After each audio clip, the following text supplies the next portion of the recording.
Hello beautiful people, welcome back to Easy Sewing with Tai. In today's tutorial, I'll be showing you how to cut and sew a modern cut together blouse with a Dolman sleeve, also known as kimono sleeve. This is a simple and beginner friendly style that looks stylish and is actually very easy to make.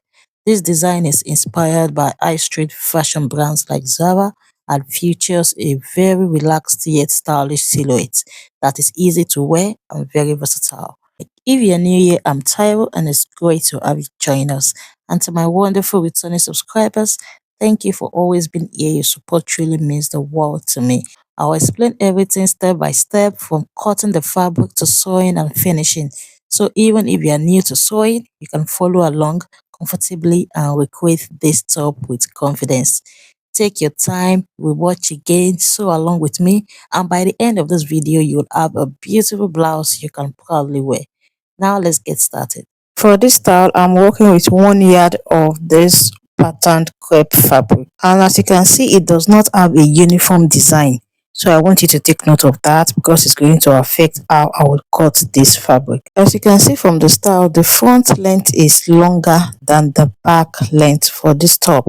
So the back length that we are working with, which is the length of my basic gown, is 23 inches, and the 1 inch extra there is for the sewing allowance. All right, so the back length is 24 inches while the front length is 27 inches. Now the reason why I'm starting from that place and not from the bottom or the selvage area of the fabric is because of this design at the edge. Okay, I want it to align by the time I'm done sewing the top, as you can see from the final outcome. I'm not starting from the tip that way, rather I came up, okay, before I took my back length measurement because I want it to match up. So if your pattern is not uniform, that is the design on your fabric is not uniform, you might want to take note of this. But if it is uniform, then you don't need this. Okay, just start your measurement from anywhere you please. Moving on the start point line, I went ahead to mark out 3 inches, which is the neck width that I'm working with. By the time I'm done sewing, I will have 3.5 unfold, and when opened, that is 7 inches. Now I went ahead to input my shoulder measurement divided by 2. The shoulder measurement that I'm working with is 16 inches. 16 divided by 2 is 8, and the sleeve length that I'm working with plus allowance is 8.5. So in total, I have 16.5 there. So you can work with this method, or you can just go ahead and take the kimono sleeve length using the pictorial illustration on your screen. You would arrive at the same thing. After which I came down by 1 inch at the edge that way for the shoulder slope. Then I connected it to the neck width measurement. After which I went ahead to add the shoulder joining allowance. I added the 0.8 inches and not the 0.5 inches because I'm finishing that place off using a French seam method. Moving on from that shoulder slope line, I went ahead to add the sleeve opening, which is 16. 16 divided by 2 is 8 inches. Then I just marked out the kimono sleeve length on that line as well, so that I can connect it this way to have a straight line. After which I went ahead to mark out the half length measurement. You can see that I started mine from the allowance. Don't be like me, that was a mistake. You're supposed to start from your start point exactly. So on my half length, I went ahead to input the waist measurements divided by 4. Waist measurement that I'm working with is 34. 34 divided by 4, I imputed it there. Then on the M this way, I went ahead to input the hip measurement divided by 4. The hip measurement that I'm working with is 44. 44 divided by 4 is 11 inches. Now I came down by half inches. Then I went ahead to input my bust measurement divided by 4. The bust measurement that I'm working with is 40. 40 divided by 4 is 10. Then I went ahead to add ease allowance and then to add sewing allowance. But at the end of the day, I trimmed off the ease allowance because I wanted it fitted.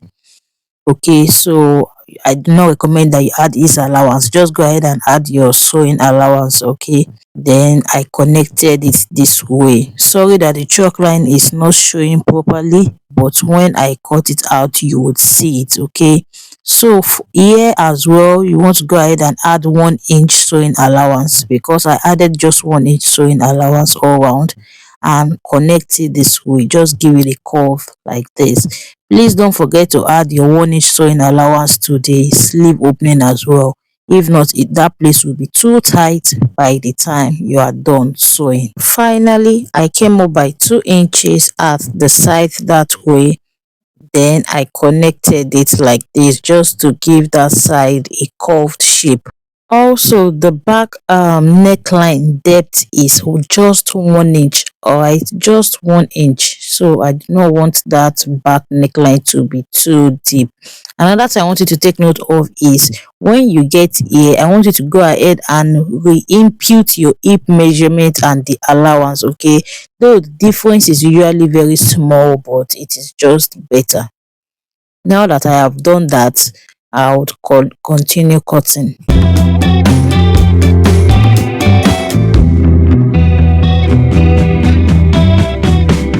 And the back is ready. Moving on to the front. So I went ahead to fold my fabric into two, and I placed the back on it this way.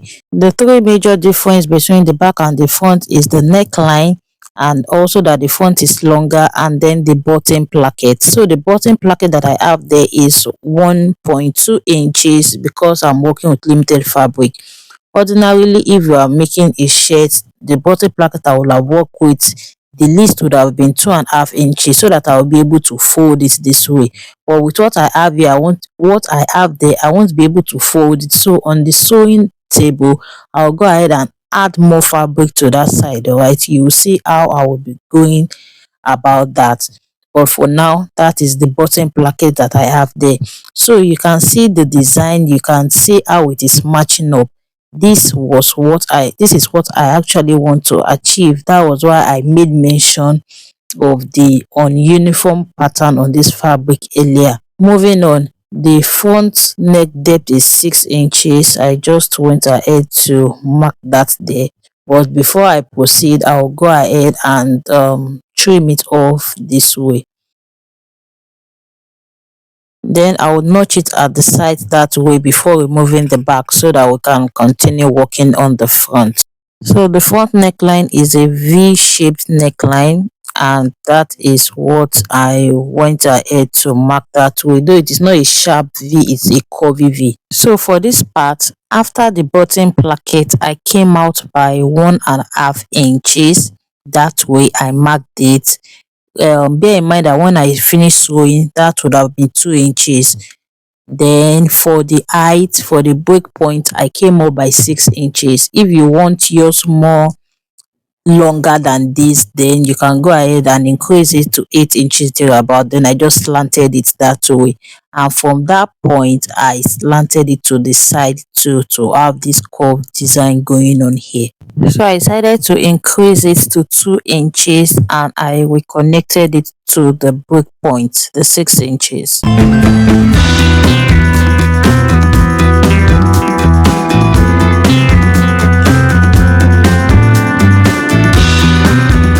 And this is what I have. So I discovered that that part at both the upper part and the lower part is not coming out the way it is supposed to. So I went ahead to cut it out this way. So I made sure that the slant it entered into the bottom placket. Okay, so when you want to cut yours, you want to take note of that, so that you can have this sharp V.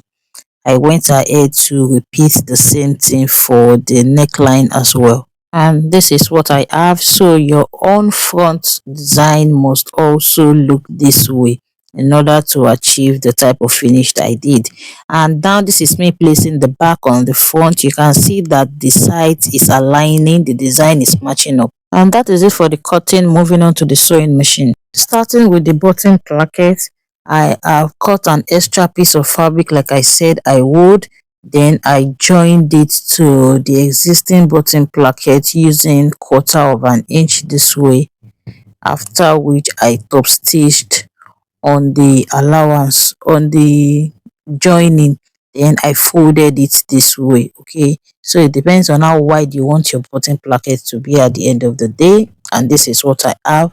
My bottom placket is ready, so I'm going to trim this off.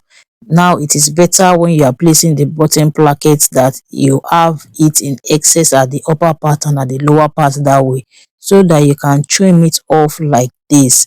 Because if you don't have that excess, you would end up having something like this that is not uniform. Moving on, I went ahead to finish off the V-shaped neckline neatly using a bias. So this is my preferred method. You can go ahead and use yours. You can cut out a facing or any other method you do know of, but I finished mine with a bias neatly this way. And for this lower part, I just went ahead to fold it in. So I'm folding it in once, then I went ahead to fold it in the second time as well. And this is what I have, so I've gone ahead to fold it in that other side also. And this is the two sides of the front, and this is what I have. You can see that it's coming out nicely. And this is the back. I've gone ahead to finish off the neckline with a bias as well. Now the next thing to do is to join both the front and the back together at the shoulder using the French seam method. So for the French seam method, you want to go ahead and sew it with 1/4 inch first at the right side. You can see that the right side is where I'm sewing on first. When I'm done sewing on the right side, I will turn it over to the wrong side and finish it up with 1/2 inch. And that was why I added a 0.8 inches allowance here. And this is what it looks like. You can see how neat it is. Moving on, the next thing I did was to fold the sleeve opening at the hem. I went ahead to fold it using 1 inch, and that is what I have.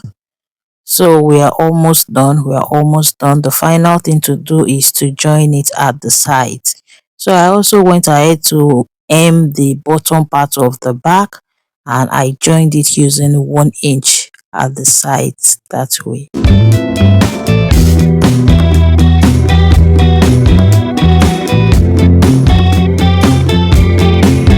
The next thing I will do is to go ahead and trim off this allowance and weave it, or you want to notch it. Remember, this is a curved sewing, so if you don't notch it or trim off the allowance, that side is not going to lay flat. You can see it wrinkling this way. I will go ahead and trim it off, then show you what I have so you can see the difference that it makes. So I've not even ironed this. I just went ahead to trim off the allowance and reduce it to 1/2 inch, and you can see the difference that it makes. Okay, it's a curved sewing, so you have to notch it or you trim off the allowance so that it can lay flat nicely. So off camera, I've also gone ahead to fix the buttonhole. So this buttonhole is on the left side, because for women's shirts the button is usually on the right hand side, and that is why the buttonhole is on the left hand side. And that's it. Our beautiful top is ready. I hope you found this video helpful and easy to follow. This style works beautifully with different fabrics and can be dressed up or down, so feel free to experiment and make it yours. If you enjoyed this tutorial, please like this video, subscribe to the channel, and turn on your notification bell so you don't miss any of my upcoming sewing tutorials. Thank you so much for watching, and I'll see you in the next one. Happy sewing. Bye.